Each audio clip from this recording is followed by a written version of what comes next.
And as I have the advantage, because I actually have read already part of the book, so I will use the possibility to ask the first question. And the first question goes to Mr. Andres Arak. Usually the economist scientists are accused being one-handed because they never tell anything concrete. Whenever the question is being asked, then the economists usually say, well, from one hand, this is this, but from the other hand, this is this. You have actually the first education as a lawyer, so you are very concrete in the answers. So my question is, would have you done something differently if you would be on the prime minister positions in year 2008? Oh my God. You don't have any more simple questions?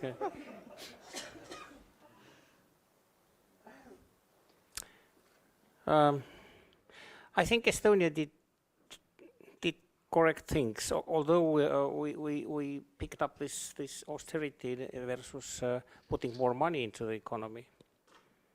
But as I told you, the biggest mistake was made preparing the budget for the year 2009.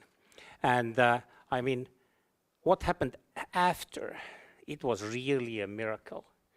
Because probably, I don't know if you are familiar, there is one Finnish business leader here, Sami Seppänen, running the telecommunication company. And it was a couple of years ago, he was writing an article in our biggest newspaper saying that Finnish labor unions are Estonian Nokia. You pick up the idea. So we are still very happy that we have Finland here very close, and also Sweden and Denmark and all the others. So Estonia had still some labor market flexibility left. So we take some we adopted some laws, of course too late, but it happened still before the crisis, making the labor markets even more flexible. So I could say that we still have some capitalism left here in Estonia, and this is a huge advantage. So basically, what happened later, as I told you, we didn't kill our. And by the way, this coalition who was making all these very unpopular measures. I told you, raising the taxes and cutting the expenses and selling property. Estonians are crazy people because the same coalition, this right-wing coalition, these two parties, they won the next parliament elections. So it would never happen in 100 kilometers north. It didn't actually happen in Finland. Yep. So Henna, maybe you have some comment about this. How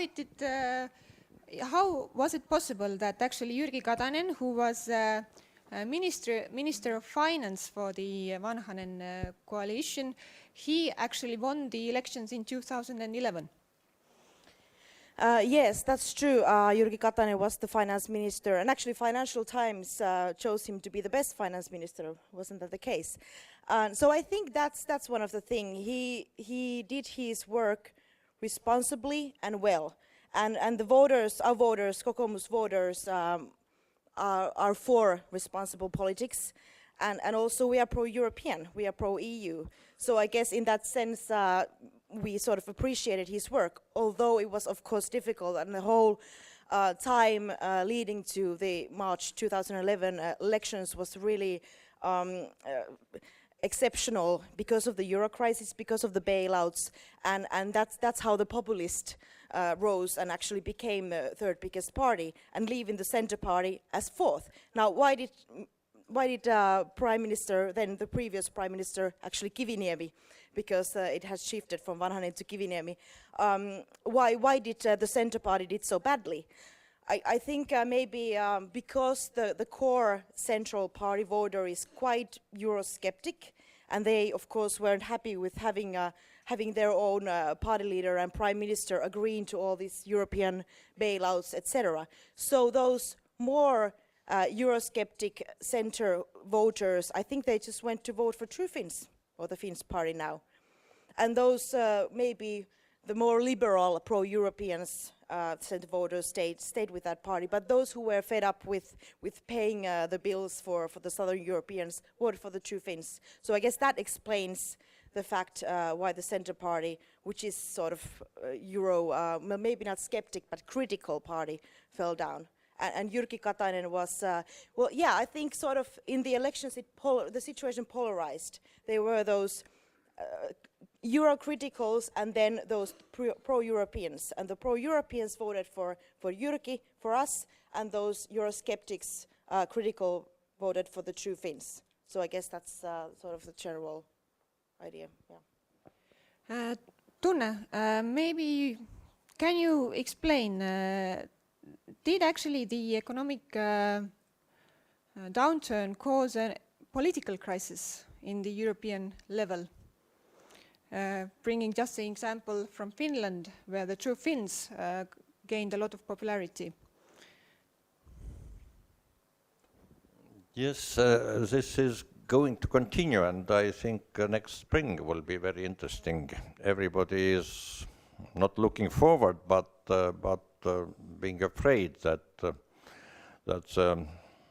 extreme margins will increase their power, and we saw an election alliance emerging between Dutch and French right-wing movements just a few days ago.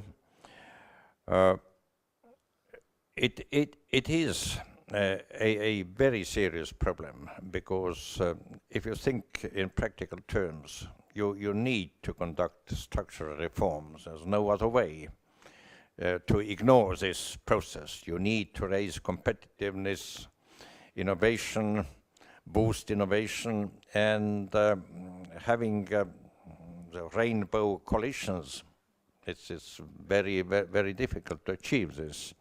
They could split soon, and so I think next May will be an indicator whether there will be more political obstacles to the recovery from the crisis.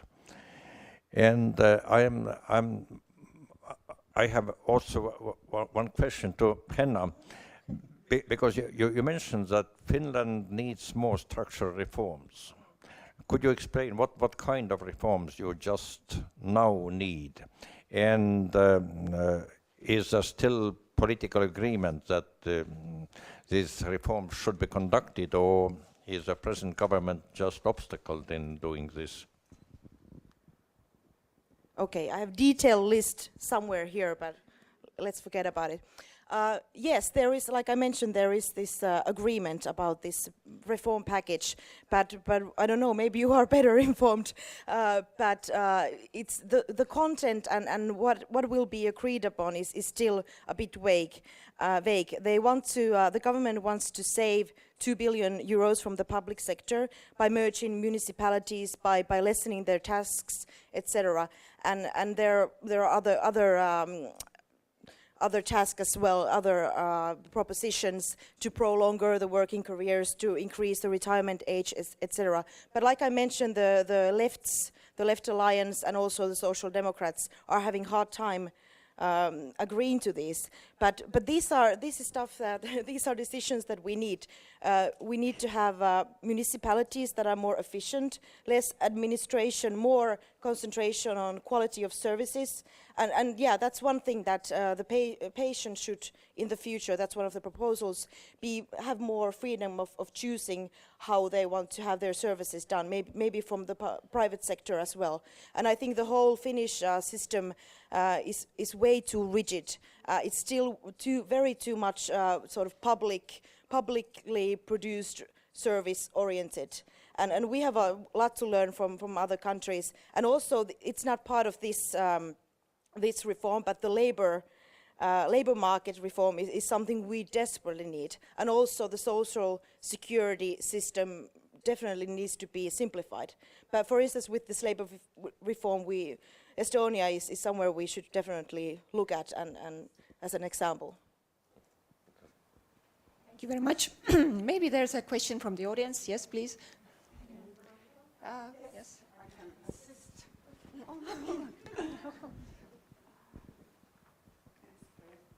Thank you very much. Marja-Leena Kauala, and I'm here loosely representing Toivo think tank from Finland. I hope Kokoomus is not listening. What I have in mind is that Estonia has made several huge reforms. And there are very many enlightened Finns that do appreciate that and actually look up to Estonia, that without whilst maintaining societal rest in the country, you have been able to make huge steps as a nation in your economy, and that is just something completely admirable. Whereas our tradition has been building long-term the public sector, which has completely swollen out of our hands, and we seem to have this idea that once something has been built and restored, it cannot be brought down ever again. This is one of the problems behind our structural reforms.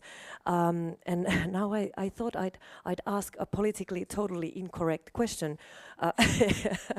I exclude Henna Hopia for obvious reasons, and I also would like to exclude Tunne Kelam for obvious reasons, diplomatic and political reasons. And I would like to ask Mr. Arak and also Vitna Vatni, what do Estonians have that lacks from Finland? I have a very good answer, because 2 weeks ago I was in Salo.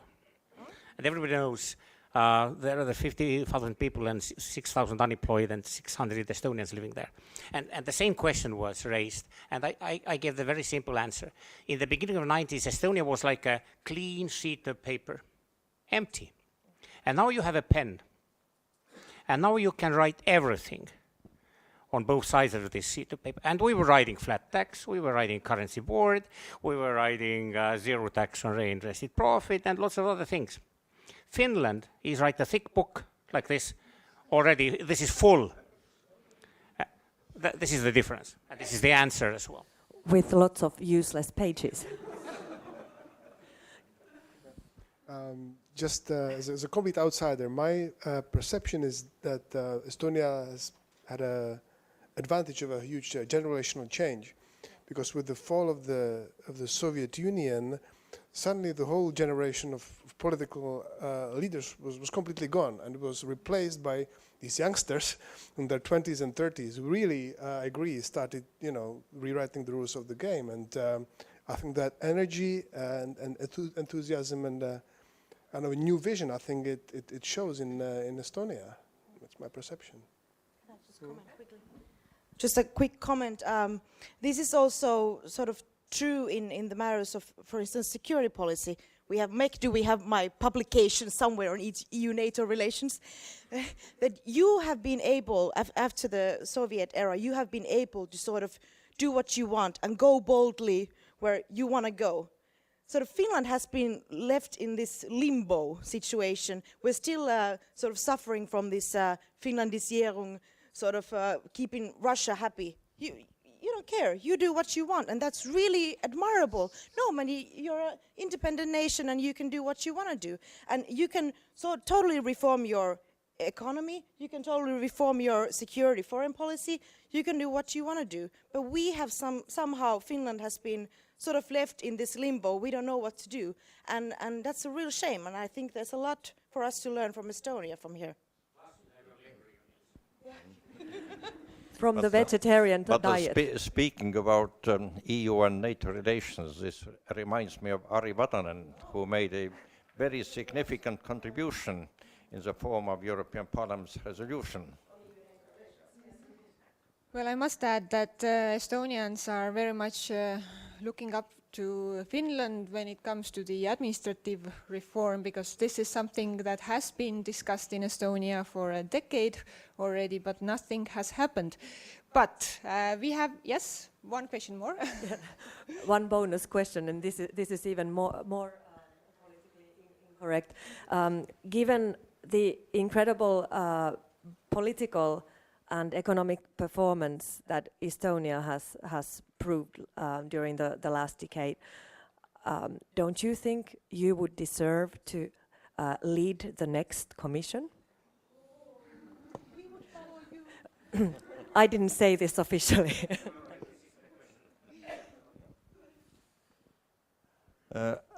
I think what is needed in today's Europe is also a measure of modesty, humility, because there's no perfect states and no perfect politicians. I think this is a period to exercise criticism and look at yourselves. As for the president of the Commission, I don't think it has to play a crucial role in the future. Usually, my understanding is that the European Parliament and Commission are more or less allies. Our positions more or less coincide.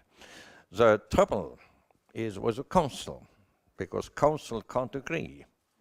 And so whatever could be there on as president of the Commission, it would not, unfortunately, it would not make much difference.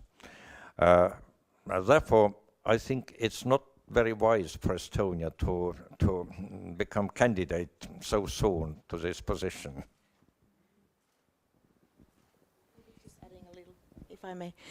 Yes, but I agree. But in the EU as well, and in politics in general, I think it has a lot to do with personalities. If we have the right person there as the Commission President, maybe, and if they have a good enough negotiation skills, maybe they can sort of maneuver around with Paris and Berlin in a way that actually there would be a European solution for that. And as small countries like Estonia and Finland, we need to have a strong commission so that the big member states don't dictate all the rules.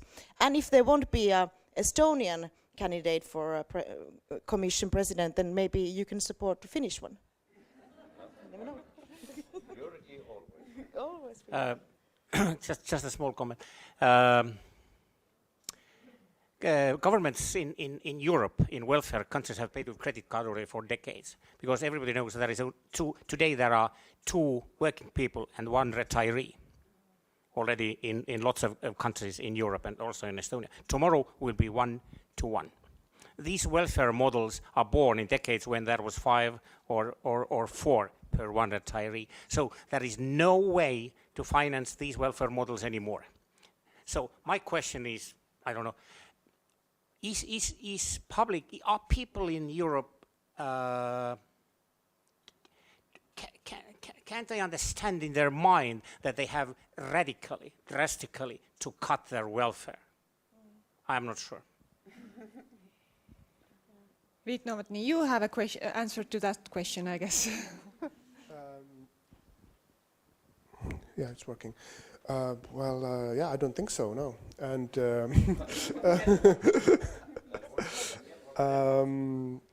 it is up to center-right parties in Europe to explain this, because the central and the socialists will never promote this idea.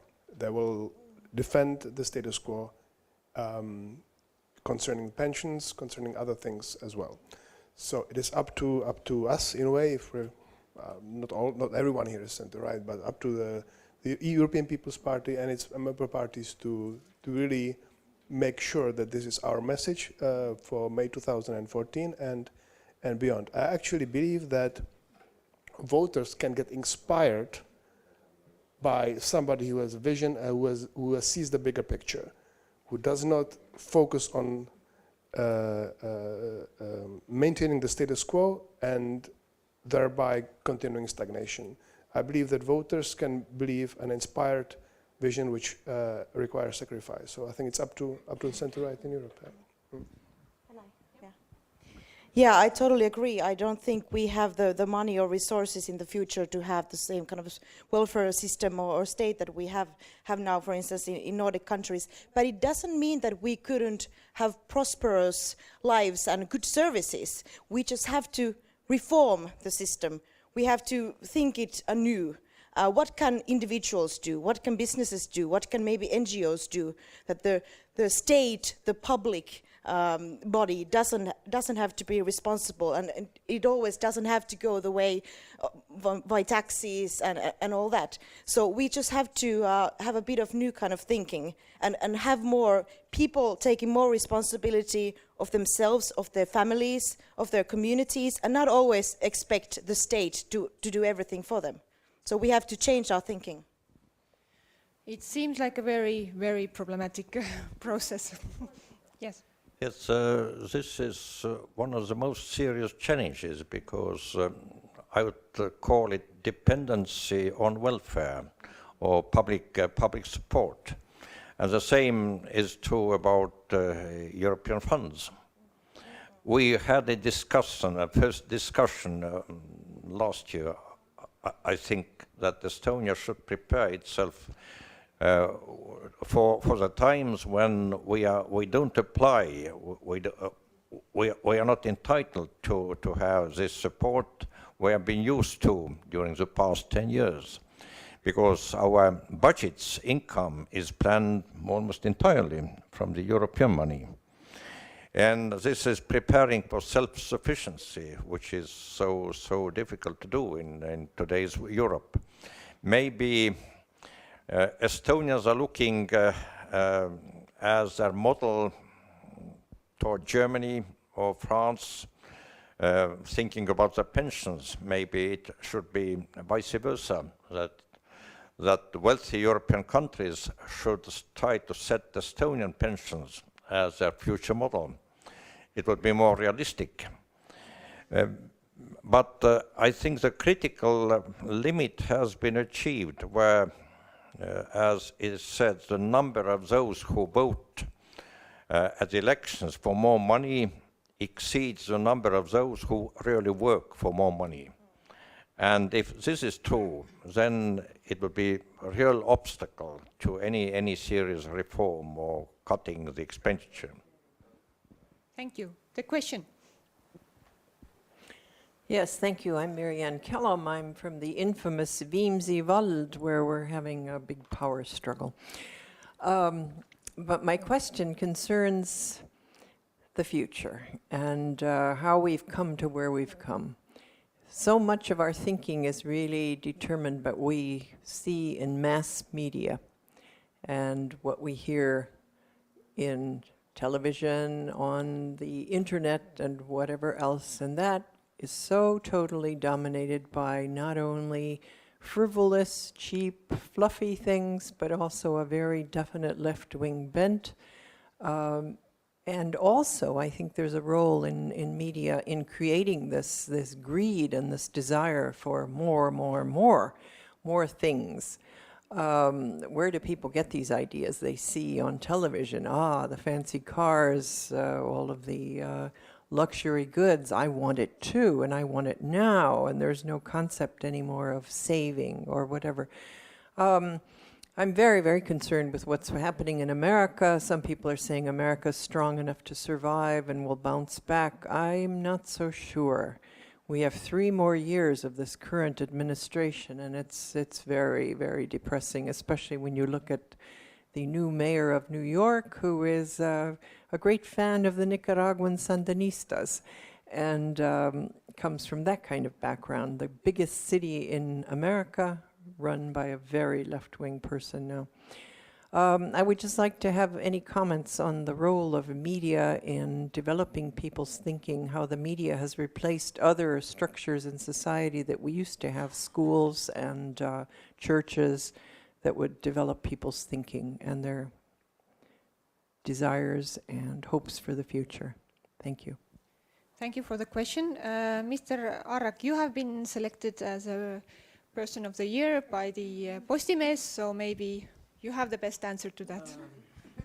I would not blame mass media today. I would blame Alfred Marshall, who wrote the book in 1890, Principles of Economics. And since then, more than 100 years, or economics and master students and master students have learned the more is better.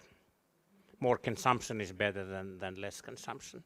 And I am so much happy that we share the consumption dependency. But you know, so I am not blaming the mass media. But I give you one very good reason to believe that in one generation we will give up lots of consumption. Today there is 7 billion people living on planet Earth. From these 7, 1 billion has been able to have a real consumption party. 1 billion from 7. Very soon there will be 9 billion, and it doesn't grow anymore. So, and already today, a couple of billion Asians and some countries in Latin America have earned so much money that instead of rice, they in China want to eat milk and meat as well. And instead of riding bicycle, they want to ride a car. There is no way to multiply today's Earth consumption with 6, 7, 4, not 5. What does it mean? We are lucky in Estonia. We didn't have enough time to build up this welfare. We stopped on somewhere in the middle. But what really will happen, because I told you, multiplying doesn't, there is no other planet Earth. What really will happen in one generation is, because they need a car and meat and milk, it means these have to give up. And this is what we are talking about, cutting the welfare in Europe, in Finland, and these burning policemen in Greece with Molotov cocktails. This is the sign of this. So we will have violent times because we are sorry because we didn't reach Finnish level, and we will never consumption level. Okay, but how you guys come back with your these labor unions and mental thinking, I would be worried. So it will come through tears and blood. Tears and blood, scary. Trivimi, you had a question. Well, thank you very much. Well, I have a quick follow-up question to Marianne's question, but my question is not about media. My question is about the electorate, the quality of electorate. As we all know, politicians usually want to be re-elected. And their main problem is that before the election they have to promise. And what they usually have to promise is money, a lot of money. The more they promise, the higher the likelihood they will be re-elected. And therefore my question is about how could we change the quality of the electorate. Perhaps we could reintroduce some sort of census. For example, in order to qualify as a voter, you have to pass a very simple test about the Constitution. And those people who bother to come and pass the very simple test, they will be on the list of the electorate. Then the voters will be, on the average level of voters will be much higher, their intellectual level and also their moral and spiritual level. And then the likelihood that more reasonable politicians will be re-elected, the politicians who could be called as statesmen. Statesmen will be re-elected because the average quality of the electorate would be much higher when only those people can vote who have passed a simple test. They have promised, they have bothered to turn up. I know that this is a 19th century thinking. And some people would say that how can we reintroduce in the 21st century the 19th century thinking?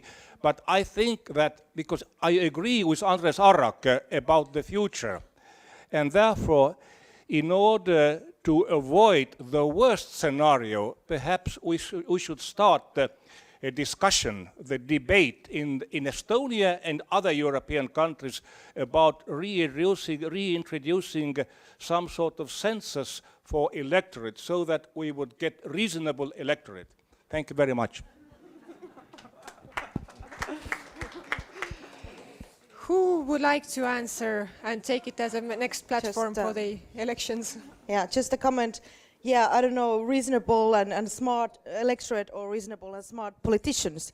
Because, I mean, giving promises in the elections that you don't know you can keep. You don't know about the coalitions. Like now in Finland, there's no way of fulfilling those wishes and those promises that were made. So what is the responsibility of the politician? But then again, if people just keep re-electing those politicians who have broke those promises, then maybe the electorate should also look in the mirror. But yes, people should be made more aware of politics, of decisions made by politicians, and definitely of what is happening in the EU. And here I think the question about media is a good one. And to a certain extent, I do blame the media, because they, for instance, the publicly owned media, public broadcasters, they have a responsibility of educating people and giving information, balanced, good information, so the people then have a choice to make. And the media has gone to some extent to this entertainment, fast-selling headlines, click here, especially with the internet, but also with sort of traditional media. So I consider, having worked as a journalist, I consider this is a bad development. And just one quick thing about the consumption thing. Yeah, I like nice things as well, but maybe in the future we could think what would be sort of sustainable growth in countries like Estonia and Finland. We have pretty much everything. So instead of objects, maybe we could consider something that would give us value for life, like buying some kind of services that, I don't know, massages or whatever, pedicures, manicures. Do they have those in this hotel, by the way? But this would create jobs, and it would be beneficial, and there wouldn't be these objects lying around going into garbage and plastic bags going into oceans. So value for life and sort of sustainable growth and jobs. I can comment. Yeah, I'm afraid I have to disagree with you completely. I think we have to work with the electorate that we have, and being educated doesn't go with being wise or with being moral, and so I will have a problem with that. And I don't think consumerism is a problem. I mean, look at China. You know, it's a very heavily materialist society, much more materialistic than we are. Yet China didn't experience any economic crisis. It kept growing. So I don't see the problem there either. I don't know what the problem is, but perhaps it's the European culture, which is resistant to change and unwilling to change. I don't know. That comment. I would say it's a basic dilemma: quantity versus quality, and the trend, unfortunately, is toward the quantity that is losing quality. In politics, it has serious consequences, of course, because this is also about quality of politicians. You have to react to the expectations, and politicians are expected to play the role of Santa Claus. What do you promise? What gifts are you going to make to us? Otherwise, it's worse. And this reminds me of a well-known German professor, author, Ludger Kühnhardt, who I quote him that the crisis of democracy began from the moment when groups of voters realized that on occasion of every election they can vote for their group more money from the state budget. And this is about citizens' responsibility, because if state is just there to be exploited, to take in use of, it is one attitude, and if state is us, res publica, who are all citizens, are equally responsible for the welfare of this republic. This is another approach, and we need to establish this healthy, another approach. Politicians can't do it by themselves. just relying upon their shaky, fragile promises under the public pressure, but citizens have to take responsibility of what is going to happen. Thank you very much, and I think we will end with this positive note. Everybody are expected outside. Thank you very much for the panelists. Thank you very much for the audience.